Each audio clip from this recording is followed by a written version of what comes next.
자, 로마서에서 바울은 그 하나님의 백성을 혈연, 그러니까 그 이스라엘 백성들이 하나님의 백성이다 이렇게 말하지 아니하고 그 내면의 상태, 그 영성에 따라서 이 하나님의 백성이다 아니다 그렇게 그 구분을 합니다. 그래서 이 당시 유대인들은 율법과 의식만 성실하게 지키면은 하나님의 택한 백성으로 해야 할 일을 다 했다 그렇게 생각하고 살았습니다. 근데 바울은 그런 마음을 가지고 살면은 이방인들과 똑같다 그랬습니다. 그래서 1절에 그런즉 유대인의 나음이 무엇이며 할례의 유익이 무엇이냐 그랬습니다. 유대인들이 이방인들과 똑같이 심판을 받고 때로는 이방인 중에서도 의로운 사람들이 유대인들보다 낫다면은 하나님이 택한 백성인 유대인들이 뭐냐?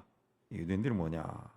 그래서 유대인들이 뭐가 우월한 것이고 우리가 받는 할례가 무엇이 유익하냐 말이냐? 그렇게 반문을 하고 있습니다. 그렇게 질문하고 또 말하기를 유대인의 남이 무엇이고 할례 유익이 무엇이냐? 범사에 많다. 아주 많다는 거예요. 아주 많다. 우선은 그들이 하나님의 말씀을 맡았습니다. 그렇습니다. 제일 중요한 것은 하나님의 말씀을 맡았음이니라. 맡았다라고 하는 것은 그 단일에 일어난 이 사건을 이야기합니다. 그러니까 하나님께서 시내산에서 우리 유대 민족에게 단 한 번 하나님의 말씀을 주셨다. 하나님 말씀을 하나님 율법을 다른 자들에게 주신 적이 없고 인류 역사에 딱 한 번 우리에게 주셨다. 우리에게 주셨다는 거예요. 그런데 유대인들이 신실하지 못해서 죄를 지어 하나님의 진노아래 있게 되었다. 그랬습니다. 그래서 3절에 어떤 자들이 믿지 아니하였으면 어찌하리요 그 믿지 아니함이 하나님의 믿부심을 패하겠느냐 그랬습니다. 이 말이 무슨 뜻이냐면은 만약 어떤 사람이 믿음이 없다면 어떻게 되겠느냐? 그들이 그 믿음이 없는 것이 믿음이 없는 거 불신앙이 하나님의 믿부심을 하나님이 신실하다는 것을 신실하지 않다고 말하는 것이 될까? 그런 뜻입니다. 이 번역이 좀 그런데 그들의 그 불신앙이 하나님이 신실하지 않다는 것을 말하는 것인가? 이게 무슨 말인가 하면은 당시 유대인들 가운데는 신실하신 하나님이라면은 하나님이 택한 백성들인 자기들이 죄를 짓는 것을 그냥 두고 보지 않으셨을 것이다. 그런 뜻입니다. 그래서 그들이 불신앙을 가졌다고 하나님의 신실하심이 없어지겠느냐? 그 뜻입니다. 자기들이 믿지 않았다는 거죠. 자기들이 믿지 않은 것은 자기들이 믿지 않은 것이지 그렇다 해가지고 하나님이 신실하지 않은 것이냐? 그거 아니라는 거죠. 그건 불신앙을 가진 것은 당신들의 문제고 하나님은 여전히 신실하신 분으로 계신다. 그런 뜻입니다. 그래서 그럴 수 없느니라. 사람은 다 거짓되되 오직 하나님은 참되시다 할지어다. 하나님은 언제나 진실하신 분이다. 그래서 주의 말씀에는 언제나 정의가 드러나고 재판을 받으실 때는 반드시 이긴다. 진실하니까 항상 이긴다. 그랬습니다. 하나님은 하나님이 택한 백성이라 해서 그들의 불의와 죄를 보고 눈을 감아주는 그런 일은 하지 않는다는 거죠. 하지 않는다. 또 자신이 죄를 저지르고 왜 내가 죄를 저지르도록 하나님은 보고만 계신가 이렇게 말하는 것도 잘못된 것이라는 거죠. 잘못된 것. 그래서 5절에 그러나 우리 불의가 하나님의 의를 드러나게 하면 무슨 말 하리요? 내가 사람이 말한 대로 말하노니 그렇습니다. 이 5절에서 8절까지 아주 좀 읽어도 이게 무슨 말인가 그런 뜻이 드는데 내가 사람의 말하는 대로 말하노니 이 말은 당시 사람들이 이런 말들을 막 했다는 거예요. 예. 우리 불의가 하나님의 의를 드러나게 한다. 예. 이렇게 했다는 거죠. 우리 불의가 하나님의 의를 드러나게 했는데 우리에게 하나님이 진노하시는 것은 불의하시다. 불의하시다. 이렇게 말한다는 거죠. 예. 우리 불의가 하나님의 의를 드러낸다. 이게 무슨 뜻입니까? 내가 나쁜 짓을 했어요. 나쁜 짓을 해서 우리 뭐 학교를 이야기합시다. 이제 학생이 나쁜 짓을 해서 그러니까 선생님이 이리 와, 요놈 탁 때린다고. 그러니까 그 애가 생각할 때는 자기가 그 나쁜 짓을 해서 선생님이 의롭고 자기의 채찍질을 했다. 그 자기의 나쁜 짓은 선생님의 의로움을 드러낸 거다. 이렇게 주장한다는 그 이야기죠. 그러면은 유대인들이 생각에는 그러면 내가 하나님의 의를 드러냈는데 나에게 화를 내면 안 되지. 이런 말을 하고 다녔다는 거죠. 논리가 아주 이상한데 그래서 결코 그렇지 아니하다. 만일 그러면 하나님께서 어찌 세상을 심판하겠느냐 그랬습니다. 당신이 불의를 저질러서 그게 하나님의 의를 드러낸 것이다. 그러면 내가 불의를 저질렀다 해가지고 나를 심판하면 안 되지. 이렇게 하면 안 된다는 거지. 그럼 하나님 어떻게 심판을 하겠냐는 거죠. 네가 불의한 것은 네가 불순종하고 네가 신앙이 없고 불신앙을 가지고 있고 믿음이 없는 것은 너의 문제지. 하나님은 여전히 신실하신 분이고 우리 믿음의 대상으로 여기 계신다. 그렇습니다. 여기 계신다. 그 하나님이다. 7절, 8절도 같은 이야기입니다. 나의 거짓말로 하나님의 참되심이 더 풍성해 하여 그의 영광이 되었다면 어찌 내가 죄인처럼 심판을 받으리요. 그랬습니다. 내가 거짓말을 아주 많이 했어요. 그러니까 내가 아주 많이 거짓말을 하니까 하나님이 진실되신 것이 더 풍성해졌다는 것이. 풍성해졌다는. 그래서 하나님께 영광이 되었다는 거죠. 근데 어떻게 내가 죄인이 되어서 심판을 받겠느냐. 아주 이상한 논리입니다. 아주 이상한 논리. 근데 이런 말들을 당시 사람들이 했다는 거예요. 당시 사람들이. 그러니까 바리새인과 율법사들, 서기관들이 말을 만들어서 말을 한 거죠. 그러니까 복음서에도 보면은 예수님의 그 어떤 꼬투리, 그러니까 한마디 말하는 가지고 엎어치고 뒤집어치고 하려고 계속 따라다니잖아요. 그런 식으로 했다는 거죠. 그런 식으로. 이런 것들이 이제 헬라 철학의 영향을 받아가지고 그런 겁니다. 헬라 철학이 말꼬를 잡고 계속 들어가고 그런 거거든요. 그래서 지금 또 우리가 철학 공부하면은 철학책 한 권을 다 읽어도 두 번을 읽어도 이게 무슨 말 하는지 모르고 헷갈리는 때가 있다. 그래서 철학을 공부할 때는 거기에 아주 전문가가 가이드를 해주면서 같이 공부해야 이게 무슨 말인지 알지. 그냥 번역된 걸 읽으면 아무리 읽어도 이게 무슨 뜻인지를 모르. 당시 유대인들이 그랬다는 거예요. 당시. 그래서 절대 그렇지 않다. 절대 그렇지 않다는 거예요. 그래서 이 8절에 가면은 논리가 또 비약합니다. 그러면 선을 이루기 위해 악을 행하자. 이런 말을 하는 사람들이 나온다는 거죠. 근데 이런 사람들은 정죄받는 것이 마땅하다 그랬습니다. 그러니까 하나님의 영광의 보탬이 된다 그러면은 아예 악을 행하는 것이 낫지 않겠냐. 선을 드러내기 위해, 선을 이루기 위해 악을 행하자. 그랬습니다. 그냥 거짓말을 했을 때 어떤 사람이 당신은 지금 거짓말을 했어요. 그렇게 말하면은 내가 거짓말한 것이 드러난다는 거예요. 그리고 나에게 당신은 거짓말을 했어요. 말하는 사람이 바르다는 것이 증명되는 겁니다. 증명되는 거예요. 그러면은 나에게 이 사람이 바르다는 것을 드러낸 공이 있다는 것이 공이. 근데 왜 내가 거짓말을 했다는 것을 나무라느냐. 이런 논리입니다. 이런 논리. 그래서 8절에 선을 이루기 위해 악을 행하는 것이 일어난다는 거죠. 그야말로 자기가 하는 행동을 합리화시키는 거예요. 이러다 보면은 죄를 죄로 깨닫지 못하고 하나님을 다 떠나간다. 신앙 자체가 없어지는 거예요. 신앙 자체. 자기 합리화만 계속 해야 되는 거예요.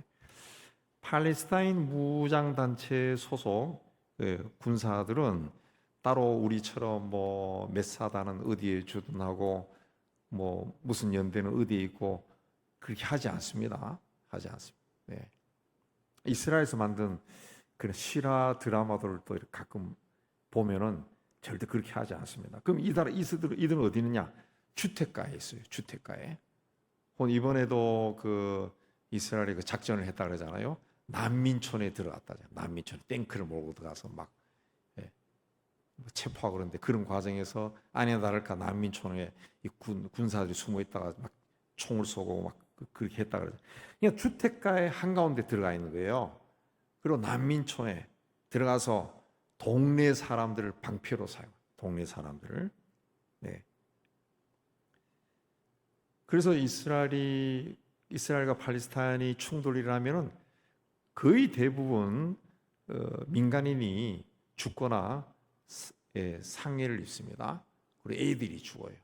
그래서 죽을 수밖에 없어요.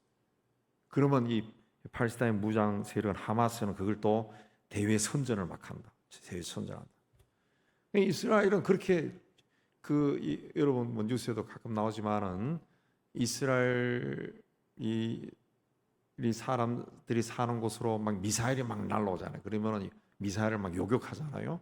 근데 미사일이 날라오는 곳이 우리로 이야기하면은 북한에서 막 날라오는 것이 아니라 서울 어느 지역에서 막 날라온다는 거지. 그게 이제 이스라엘의 문제라는 거죠. 주택가에 사는 거예요. 주택가에. 팔레스타인 사람들, 아랍 사람들이 모여 사는 그 주택 어디서인가 골목에서 막 미사일을 막 쏴버린다는 거죠. 그래서 그거를 이제 이스라엘 헬리콥터나 전투 헬리콥터나 그런 것들이 혹은 전투기가 위에서 보고 있다가 그 미사일 쏘는 데를 향해 가지고 그 미사일을 쏴버리는 거죠. 그 미사일이 쏘면은 그 쏜 데만 죽습니까? 그 동네가 다 그냥 다 파괴되는 거예요. 다 파괴되는 거예요. 그러니까 그 한 명, 한두 명의 그 저항군을 없애야 이스라엘 사람들도 유대인들도 살 수 있으니까 이 미사일이 안 날라오니까 그 한두 사람, 몇 사람의 저항군, 미사일을 쏘는 사람들을 제거하기 위해서 폭탄을 쐈다가 다른 사람들이 막 죽는다. 그야말로 선을 이루기 위해 악을 행하는 일이 이게 뭐 계속 반복되는 거예요. 어쩔 수 없이 계속 반복돼요. 물론 그 과정에서도 이스라엘 군인들도 많이 죽더라고요. 그렇다 해가지고 그들의 하는 행동이 그 변명이 되느냐? 안 되죠. 안 되죠. 왜? 사람들이 자꾸 죽으니까. 사람들이. 물론 하마스가 쏜 미사일을 해서 유대인들도 좀 죽고 그러지만은 상대적으로 이 군사력은 이스라엘이 강하니까 이쪽이 훨씬 많이 죽죠. 이렇게 이런 일들이 나는데 그게 합리화되고 변명이 되느냐? 안 되죠. 악은 악일 뿐이에요. 무고한 사람을 죽인 것은 죽인 거라. 이게 그걸 이용하는 사람들이 참 악한 거죠. 악한 거죠. 그걸 이제 하마스나 이런 사람들은 대외 선전으로 막 계속 퍼뜨리자. 퍼뜨림. 그걸 이야기하는 겁니다. 그 선을 이루기 위해 악을 행하는 그런 일이 이 정당하냐? 아니다는 거죠. 아니다. 그러면 어떠하냐? 그러면 어떠하냐? 우리는 나으냐? 9절에 8절까지는 유대인들의 어떤 율법적이고 형식적이고 자기 중심적으로만 생각하는 유대인들에 대해서 비판을 했습니다. 그런데 9절에 들어가면은 그러면 어떠하냐? 우리는 나으냐? 우리가 그 사람들 봤을 때는 이게 문제라고 이야기를 하는데 그럼 우리는 그들보다 나으냐? 그렇지 않다는 거죠. 그렇지 않다. 유대인이나 헬라인이나 다 죄 아래에 있다. 죄 아래 있다. 모든 사람이 다 죄인이다. 기록된 바 의인은 없나니 하나도 없으며. 이건 시편 14편 1절에서 3절 그리고 53편 1절에서 3절까지 그것을 이제 그대로 인용한 겁니다. 그대로 인용한 겁니다. 제가 그 14편 1절에서 3절 읽어 드리겠습니다. 어리석은 자는 그 마음에 이르기를 하나님이 없다 하는도다. 그들은 부패하고 그 행실이 가증하니 선을 행하는 자가 없도다. 여호와께서 하늘에서 인생을 굽어 살피사 지각이 있어 하나님을 찾는 자가 있는가 보려 하신즉 다 치우쳐 함께 더러운 자가 되고 선을 행하는 자가 없으니 하나도 없도다. 그렇습니다. 예. 인간의 그 어떤 말이나 행동, 나아가서 마음으로 생각하는 것조차도 다 부패했다. 죄 아래 있기 때문에 부패했다. 그렇습니다. 그 죄로 인해서 부패한 마음을 가진 인간은 의인이 아니기 때문에 깨닫는 자도 하나님을 찾는 자도 없다. 하나님이 어떤 분인지 알 수도 없고 하나님을 찾지도 못한다. 하나님을 깨닫지도 못하고 하나님을 찾지도 못하니까 하나님과 어떤 영적인 관계가 맺어지지를 않는 거예요. 그래서 12절에 다 치우쳐 함께 무익하게 되고 선을 행하는 자는 없나니 하나도 없다. 다 치우친다는 것은 진리에서 벗어난다는 겁니다. 진리에서 빗나간다. 그래서 진리에서 빗나가서 무익하고 쓸모없는 사람이 되어버린다는 거죠. 쓸모없는. 하나님을 떠난 사람은 도덕적으로 부패한다. 도덕윤리적으로 부패한다. 생각하는 것이 아주 그 가치 없는 일을 하고 쓸모없는 일만 한다는 거죠. 선을 행하는 자가 없다. 선이라고 하는 것은 성실하고 친절한 것을 뜻하는데 하나님을 떠난 사람은 다른 사람을 향해서 선한 행위를 할 수 없다. 도덕적으로 선한 행위를 할 수 없다는 거죠. 또 하나님이 있는 사람, 하나님을 모시고 사는 사람은 다른 사람에 대해서 어떤 악한 마음을 품어도 내가 왜 이래 하고 깨닫는데 하나님을 떠난 사람들은 그러지를 않는다는 거죠. 그래서 그들의 목구멍은 열린 무덤이요 혀로는 속임을 일삼고 입술에는 독사의 독이 있고 입에는 저주와 악독이 가득하고.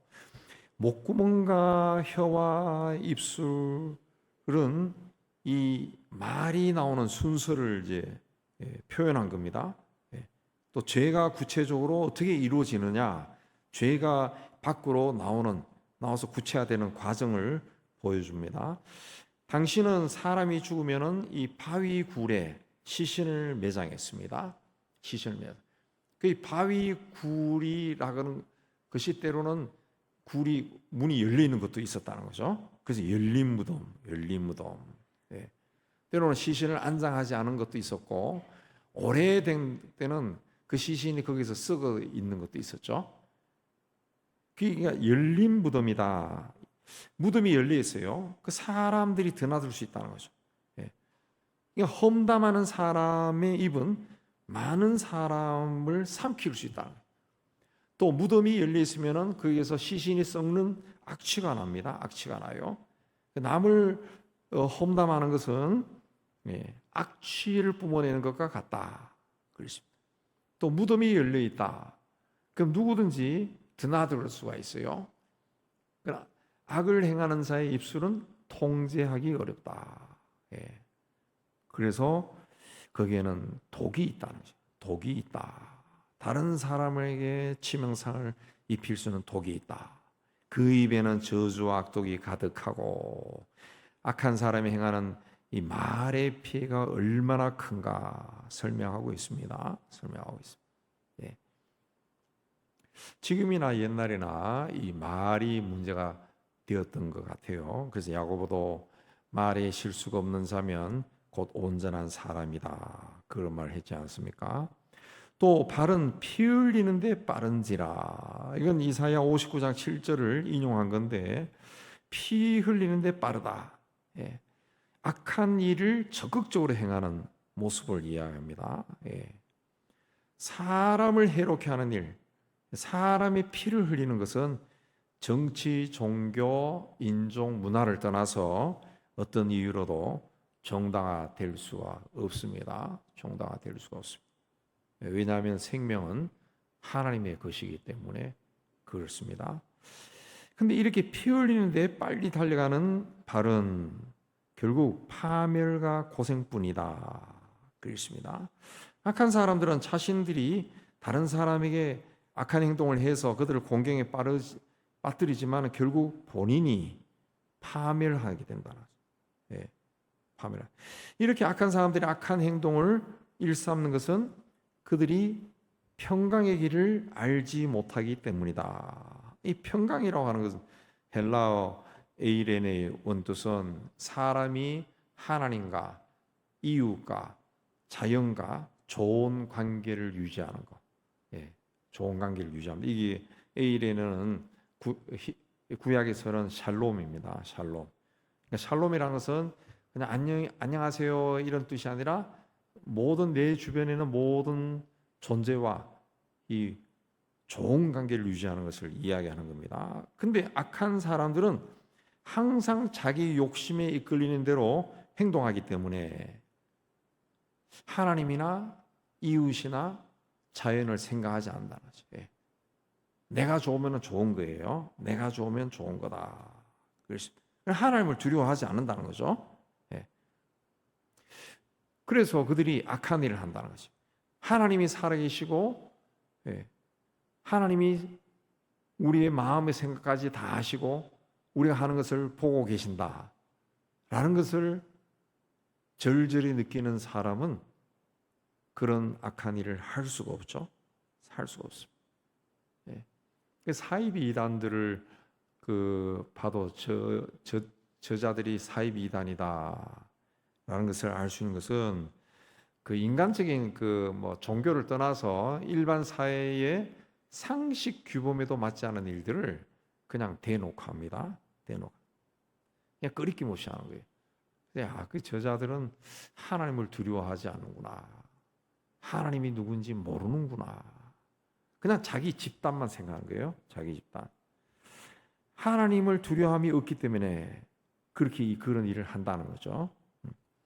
하나님을 경외하라라는 것은 하나님은 예배의 대상이라. 신앙이라는 것은 하나님을 예배하고 하나님을 섬기는 겁니다. 근데 하나님에 대한 경외심이 사라지면 하나님에게서 멀어질 수밖에 없죠. 하나님에게서 멀어지면은 사탄의 도구가 되어버려요. 근데 하나님으로부터 멀어지고 나 홀로 유아 독존식으로 살 수 있느냐 하면은 절대로 살 수가 없어요. 이 우주에는 성령 하나님 영이 아니면은 악한 영이요. 하나님에서 멀어지면 악한 영에 사로잡힌다는 거죠. 그게 도구가 돼. 도구가 돼. 그래서 악한 영의 도구가 이 아주 끝에 가서 극단적인 도구가 되는 자들의 그 세상에 보면 악한 일들을 막 합니다. 악한 일. 우리 믿는 사람들도 악한 것의 도구가 될 수가 있어요. 왜? 주일날 말씀드렸지만 우리 몸은 속량이 아직 안 됐다. 온전히 구원받은 게 아니거든. 우리 영은 예수 십자가의 보혈로 구원받았지만 우리 몸은 아직 속량이 안 돼. 그 몸의 유혹이 따라갈 수가 있어요. 따라갈 수 있어요. 네. 그래서 오늘날 우리 사이에 일어나는 그 범죄들 보면은 착한 애들이 잘할 때는 안 그랬는데 왜 그렇게 됐을까? 그런 경우들이 얼마나 많아요. 그럼 얼마나 많아요. 그만큼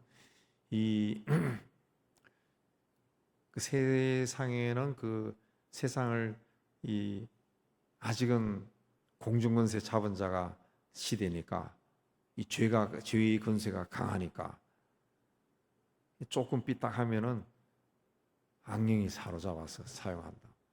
상상할 수 없는 사건들이 자꾸 일어난다. 자꾸.